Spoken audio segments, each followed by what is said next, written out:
Welcome back to the Road to National series. In today's episode, I'm going to take you through a lower max workout. So my max effort variation for this week was a banded 3-inch block pull. Now, I did this variation with a slightly heavier band 2 weeks ago, and I managed to hit 340 kilos in total, and I wanted to hit that here as well. So I had to load up 180 kilos of bar weight to do that. Now, it was a bit ambitious, and to be honest, I probably should have just done 170. So here I did manage to eventually lock it out. That would be fine in a strongman competition, but I'm training for powerlifting and you are not allowed to hitch. Definitely not to the extent I did there. That was the most hitching I think I've ever done on any deadlift ever. So I mean, I got it up. I probably should have just been sensible, loaded up 170 kilos of bar weight and have hit that convincingly, got it straight up to lockout. But it doesn't really matter.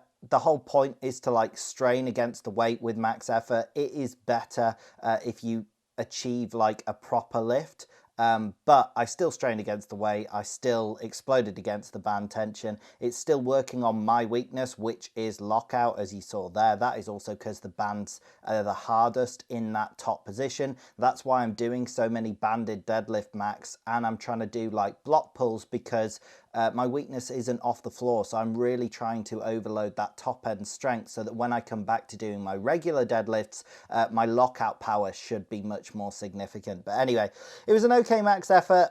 Should have just been a bit more sensible though and gone for 170 kilos. So moving on to the accessories, my first accessory here was split squats using my safety squat bar, which I am absolutely in love with. Since I've got it, if you followed the series, I got it a month ago and I've literally used it every lower workout. It is the best bar I have ever bought by a mile. So if you have a home gym, I highly recommend investing in a safety squat bar. For all of my lower accessories, every lower day I use it for at least 2 accessories. I use it later on in the video for calf raises as well.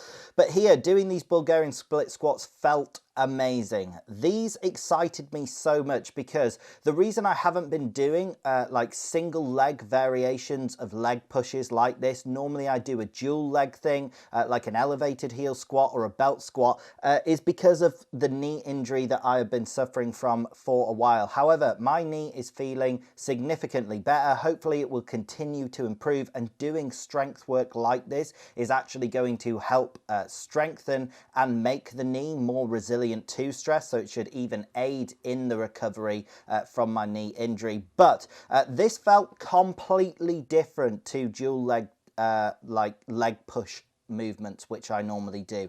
This felt so crazy on the quad. I didn't realize my quad could have to work this hard.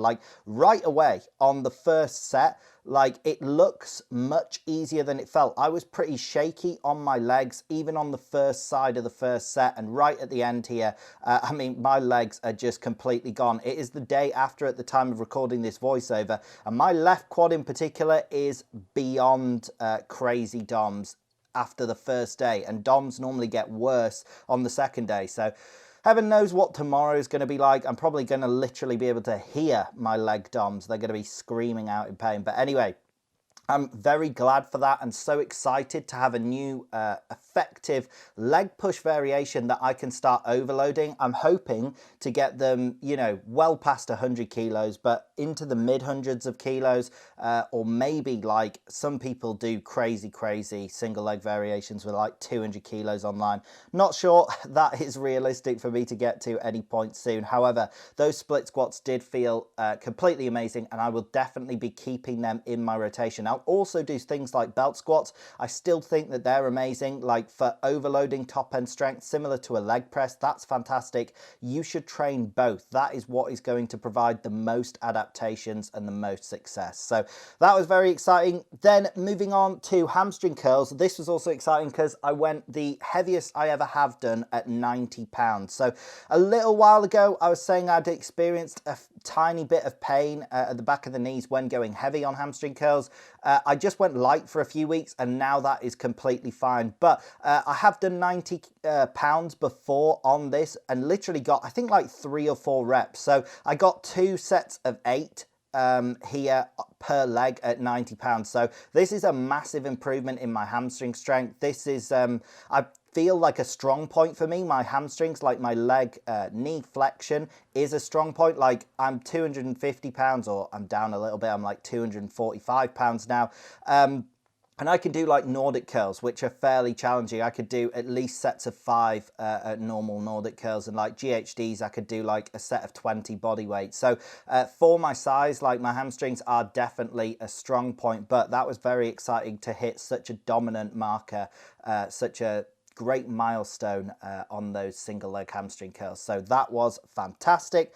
Then moving on to the calf raises, again, using the safety squat bar, crazy comfortable, don't have to hold the bar, like it just balances and fits so well. Went at 120 kilos here, which is a sort of moderate weight for me. I'm not doing these elevated like I normally do. I'm just doing them off the floor, but that usually allows me to crank out more reps and work on the contraction more. But I do love doing these off the elevated block as well. Again, like I was saying with the leg push, I'm going to do both belt squats and split squats. I believe the same with calf raises. You should do both elevated calf raises and regular calf raise and seated calf raise if you've got access to that machine, or single leg calf raises. Rotate all the different variations. That's one of the core principles of the conjugate training system, and I found that very useful. Like trying to just progressively overload at one lift, particularly like when you're natural and you're doing it for years, you hit a wall and it's like so hard to progress on an accessory. However, if you go away, like I said, I went away with the hamstring curls and did GHDs for a while and went a bit lighter on the hamstring curls. Then I've come back and hit like an all-time PR on my hamstring curls today at 90 pounds, like a massive improvement in strength. Just rotating the different exercises makes it way easier to bust through plateaus. So I advise you do that. So moving on to the next accessory here, it was hip adductions. That's what I had programmed. However, I had slightly strained my adductors from those split squats. So because they're unilateral, which is where you do one leg at a time, it requires more from the adductors. So coming out of the bottom position of those split squats, I was like caving my knee in. Now, knee cave is not something to be afraid of. There's a lot of fear mongering about it. However, all that happened is because I'm not used to doing that movement at that weight, I minorly strained my adductor. So here, what you can see is I've done 2 sets of 50, one on each side, just with a really light band, just to try and pump some blood into the adductors and make it feel better. So at the time of recording this, it's the day after and my adductors are feeling fine. I actually thought I'd have a bit of like an adductor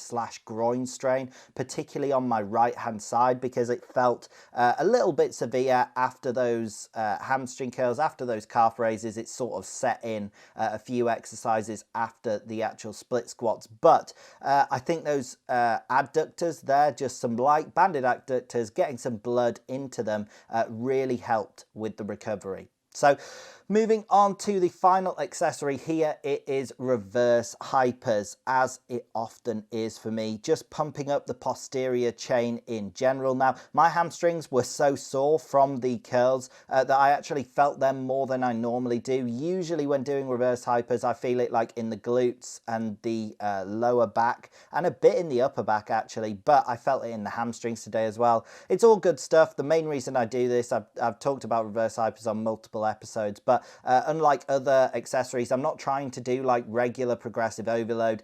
These are more like restorative. They're more for GPP, the general physical preparedness of the posterior chain, because there is such a demand on the posterior chain during the powerlifting movement, particularly your squats and your deadlifts.